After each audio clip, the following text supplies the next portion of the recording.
I know these guys personally, folks. And nothing matters more to us than our beloved children.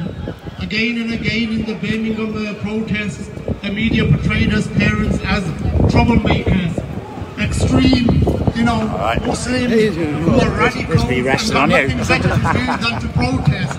Now let me tell you something. Why did the Birmingham protests start?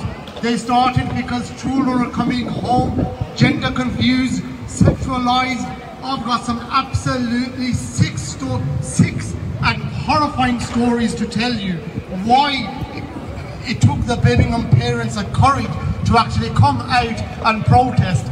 We didn't want to protest, we rather sit down and have conversations with the schools, and we tried that. We tried to contact our MPs, we tried to contact our head teachers, our schools, and we were ignored, we were pushed aside.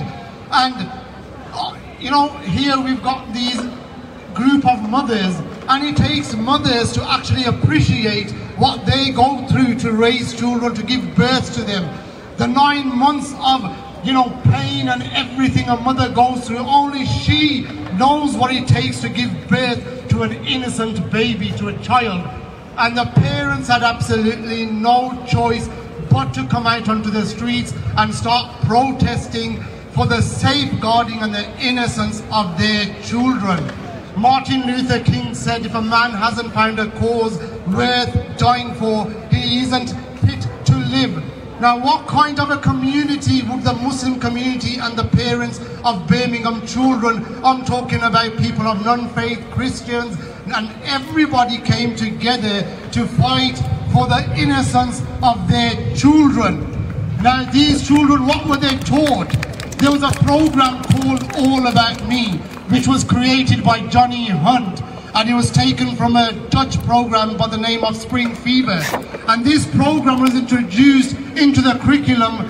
241 schools were using it, and it was promoting self-stimulation from 4-year-old onwards. Most of the articles covered 6 years of age. I've read articles myself, I've seen the lesson plans, and there was children as young as 4-year-old who were exposed to this program. And it's about self-stimulation. Now, I don't want to become guilty of the very thing I'm opposing. There are children here, so I'm not going to go into the explicit terminology used in this program. But basically, Johnny Hunt said that the program was about good touch and bad touch. And he said children time to time will pick their nose, they will touch themselves, and they will self-stimulate. Now, that is absolutely sick. Johnny Hunt said parents will be upset about this, they may be against this, they might find this offensive, but it's absolutely natural. They've got nothing to worry about. Children need to explore their bodies. For God's sake, what has happened to our nation? What has happened to us? That 4-year-olds have to be promoted to self-touching. Now, whatever I'm telling you, you could Google it up, you could check it up. The program is called All About Me, and it's promoting self-stimulation to 4-year-olds. It is absolutely sick, and this is what it took the Birmingham parents to come out. We didn't want to come out. The media has nailed us as much as possible. We have been demonized to an extent we cannot even walk the streets without being discriminated. And we had to come out. And we didn't come out just because of the Muslim children. We came out to protect the innocence of every child in the UK and globally. We care about every innocent child. I am telling you, if you cannot look at a child on the street, regardless of his background and faith, and don't see your own children in that child's eyes, then I'm telling you there is something wrong with you. I took an oath that until I am alive, I will stand there and I will fight for the right of all the innocent children that cannot protect themselves. We are responsible for these children. How do we sleep with ourselves? How do we look at ourselves in the mirror when we know there are these sick programs that promote self-stimulation. I'm trying to be very careful. I use the right words here. I don't want to say something wrong. I mean something which is not age appropriate. And that's just one program. Just one program. I mean, there was, I don't know how many of you have heard about the Tavistock clinic, transgender clinic. Recently it was closed down. We have been screaming for 3 years. Children as young as 2 and 3, according to David Bell, who was the staff governor. He's a psychologist, psychoanalyst, and he was a president for the Psychoanalysis Society. So this man was basically giving lectures to psychologists in university. He was a staff member, and he wrote a whole report about 2, 3-year-olds and 4-year-olds who are autistic, who are being abused at home, brought to this transgender clinic, and they're put onto these puberty blockers and hormone treatments that prevent bone and brain development and cause cancer. Scientists have even said cancer, because if you put these children onto these dangerous medicines, this is what it leads to.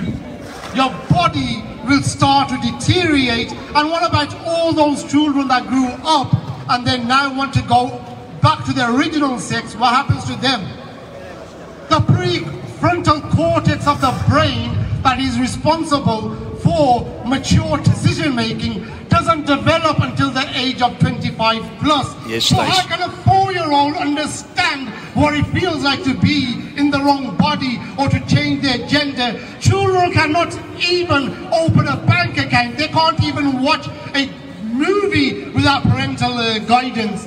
They cannot even catch a taxi, they can't travel, they can't do anything, but yet they're given the right to change their gender at a primary age. It is absolutely sick, and it's happening on our watch, and as parents we are responsible, and we are letting these children down. What kind of a society, what kind of a community does that make us, that 2, 3-year-olds, 4-year-olds are taken to these transgender clinics and they are being put onto these dangerous medicines?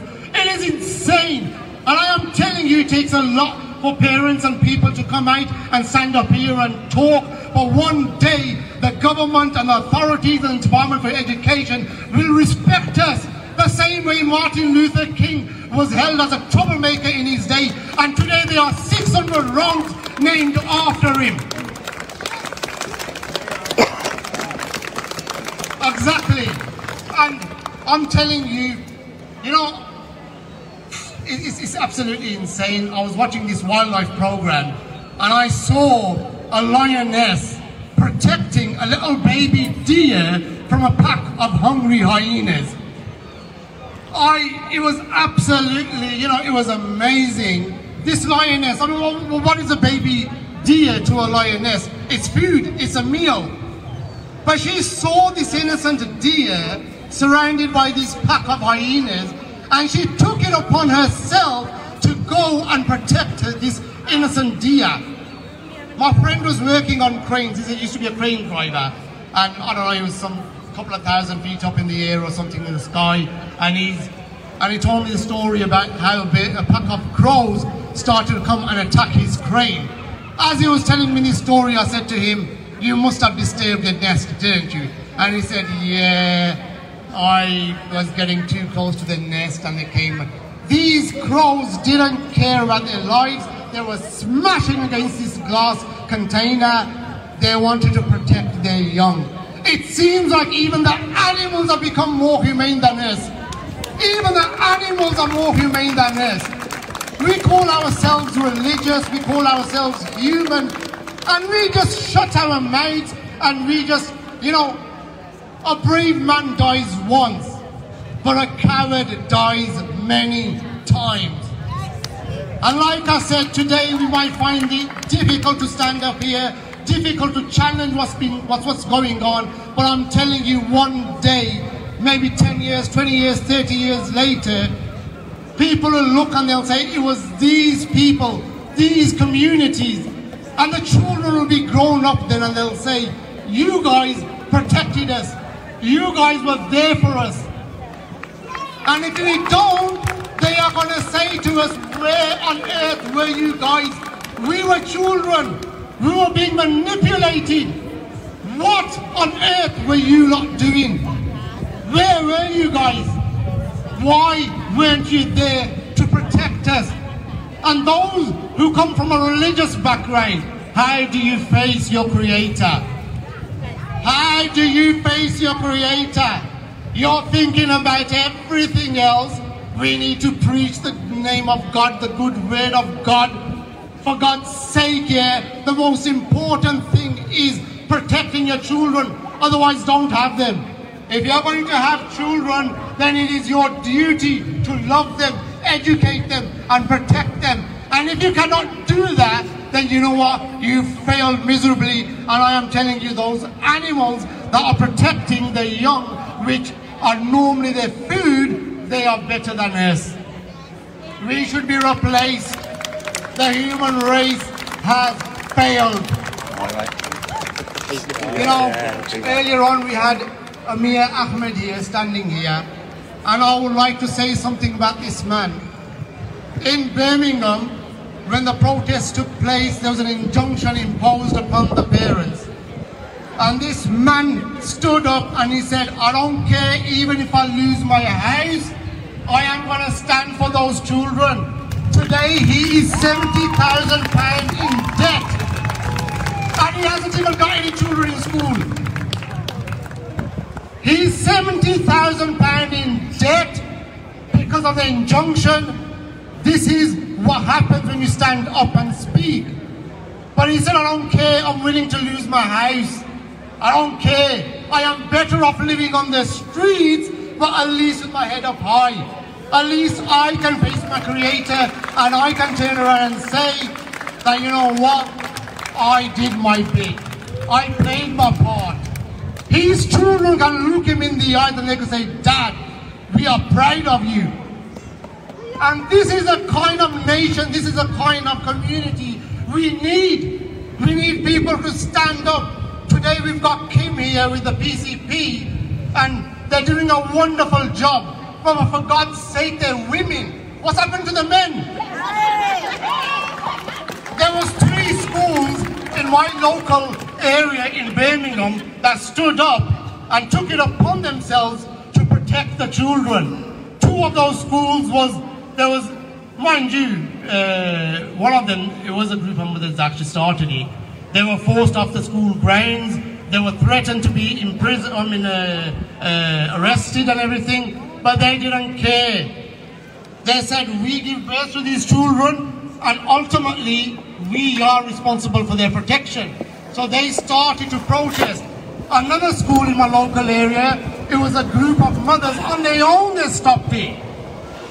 We are well within our laws and our rights and we have got policies. The European Convention on Human Rights, 1950, it clearly says every parent has the legal right to educate their children in conformity to their religious and philosophical convictions, and the state must respect that. But in order for the state to respect that, we need to respect ourselves. If we've got no respect for ourselves, how are we going to receive any respect? So these laws are basically kicked away, they're treated like rubbish. We had a policy in Birmingham, in England, I think it's UK anyway, Section 34 Social Children Rape Act, and basically it clearly said if RSE is to be taught, there should be a consultation. The schools must consult the parents. I spoke to many parents and they said, we were never consulted. Section 34 says that there must be workshops, all materials must be transparent. The age of children, the background of children must be taken into consideration. Is it taken into consideration? No. Because according to the 2010 Equality Act, which protects us from the workplace and the wider society, there are 9 protected characteristics. Amongst the 9 protected characteristics, there is religion and beliefs. Now, religion and beliefs doesn't mean they're one. Religion is separate, beliefs are separate. So you could be an atheist. I remember this family, they took their school to court because their child, they were an atheist family. I think it was in Oxford, but you could Google it up. And it was a religious school, and they were teaching this, the children, obviously they were having their Christian assemblies and everything. Now this was one atheist family, they didn't want their child to be taught religion, and they took the school to court. Absolutely insane. And we're protecting children in, from all these disgusting ideologies and everything else, and we're on the back foot. We're scared. Why are we scared? I'm telling you, our government and our leaders will respect us one day. They will turn around and say, yes, we tested them and they stood up. These are the kind of people, this is the kind of population. Sorry guys, I need a bit of a drink.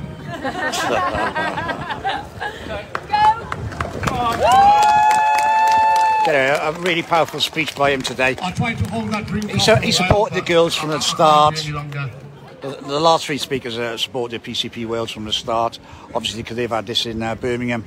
A different bit about the film that was being shown in their schools, folks. So, yeah, awesome guy. That's right, guys.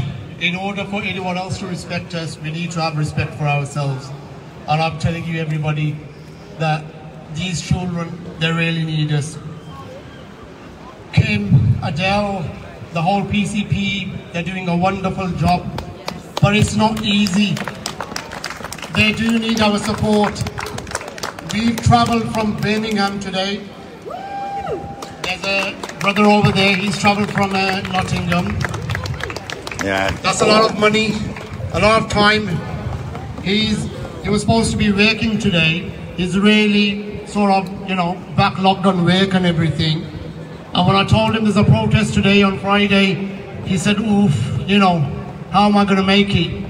I'm really stuck with work.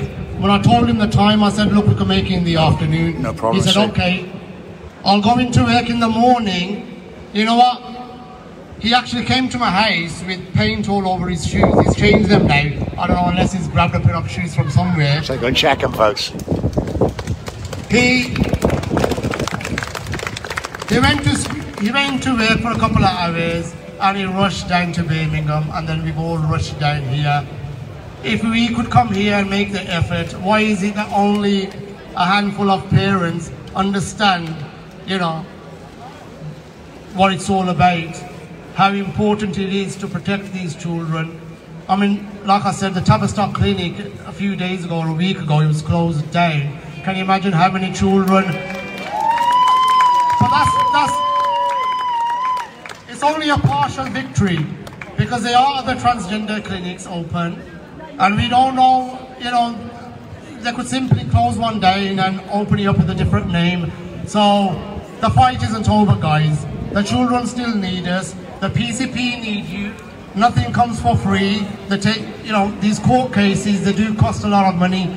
So please talk to your friends, your families. I mean, Kim said it's only 16 pence a child. And it's absolutely ridiculous. Yeah, I mean, have we become that pathetic that 16 pence can't even be raised per person? So, yeah, if every single person even gave £1 or something, and so many didn't, yeah, we could cover this. Guys, you know what, yeah, all I'm going to say, yeah, is you guys are very fortunate. I heard there were 7 wonders of Wales, yeah. The 8th wonder is the PCP. Kim, Adele and the group, Lucia, everyone, these guys are the 8th wonder of Wales. And I'm telling you,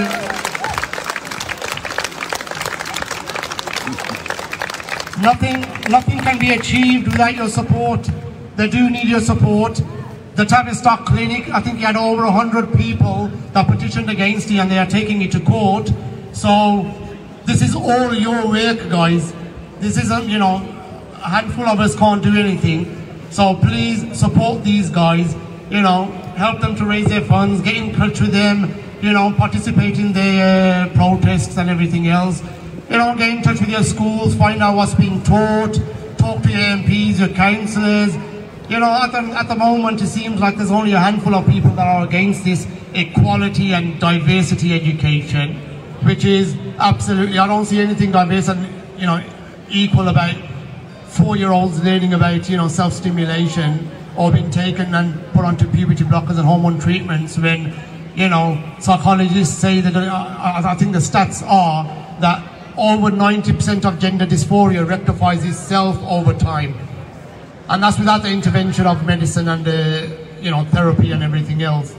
So, yeah, I'd just like to end with a quote: a single bee is ignored, but when thousands and millions come together, the bravest run in fear. So guys, come together. It doesn't matter what your background is, what your faith is, what your, you know, skin tone or whatever. We're all human beings. We believe the same way.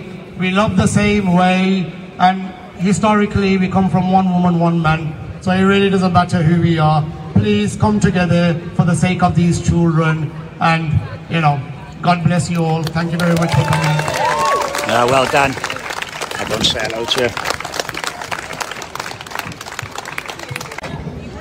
Okay, ladies and gents, we've got Ayaz here and Amir, who is going to have a talk each. So if we can have a massive hand for these two amazing gentlemen.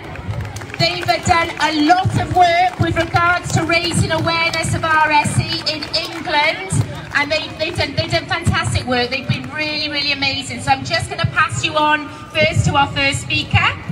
Massive round of applause, please. Hello everybody, we've been working all across England. We've done work in Birmingham, Nottingham, Warsaw, London, protests outside the Parliament Houses. And we need to raise the voice against this paedophilic agenda. The paedophiles have intercepted the government, they're inside every high department, and we need to save our children across this country. These paedophiles need to be stopped wherever they are, within the highest parts of government. Our government, the Welsh government, everything has been infiltrated. All government organisations have been infiltrated, and we must protect our children. Children are not allowed to drink alcohol. They are not allowed to drive. They are not allowed to smoke. But yet, a 3-year-old girl could say she's a boy and then start getting injections and treatment to be turned into a boy. Imagine when that child turns to 16, 17, 18 and realises that was the wrong decision. My little son, at that age, thought he was Superman. So should I put him on testosterone injections like a bodybuilder? You know, look at the craziness of this today. Look at the craziness. You know, if the government and the Welsh government believe in this, then I identify as a 75-year-old. I should have my pension, and so does every Welsh person identify as a 75-year-old. If you believe in this crap, then so do we. We all want our pensions in that case. And my 10-year-old is also a 75-year-old, so he does not even need to go to school. He needs his pension too. Thank you, and I'll pass you over to Brother Ahmed.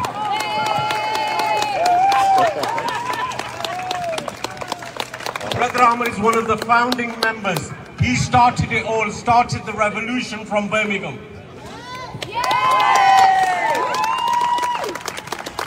Hello, good afternoon. It's great to be here and see all of you here supporting Kim and her colleagues in this campaign against RSE.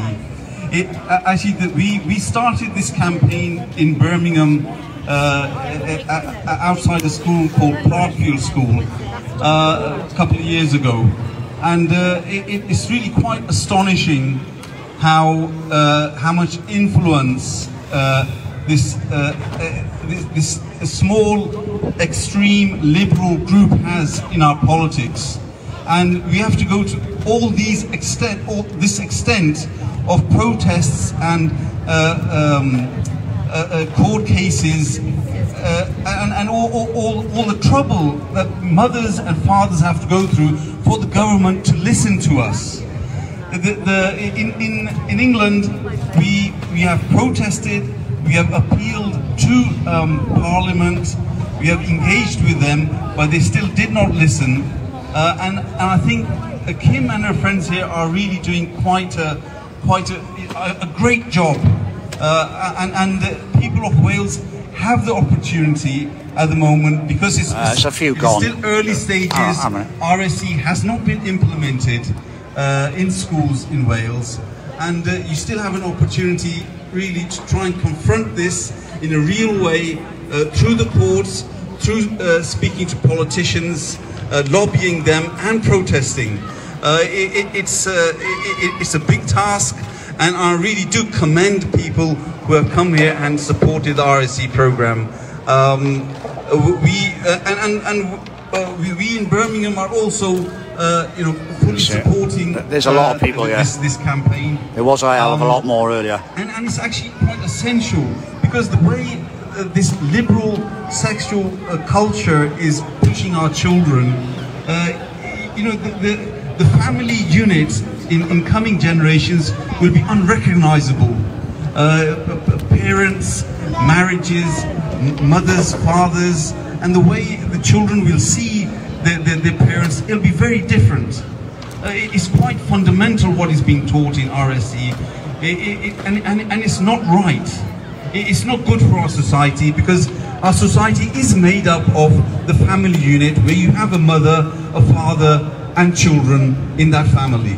And it's breaking that unit up. What they consider is that this is something in our minds. That this is not natural. It is the conventional, the conservative family unit is not something natural. It is something made up in our minds. That is simply not true. It's a fundamental part of society, and if you're going to change that, then you're fundamentally changing society. It does not matter what religion you are. Actually, it doesn't even matter whether you believe in God, whether you're secular, whatever your ideology is. The family unit is a fundamental part of our society. We cannot change it. We want it to stay the same. We want to have mothers and fathers together raising their children, and that's what we want to teach our children. Not this new fangled stuff. Thank you very much. Rosemary, just let you know, the Muslim support today is quite large, because it's a sex education that's coming into our schools, Rosemary. So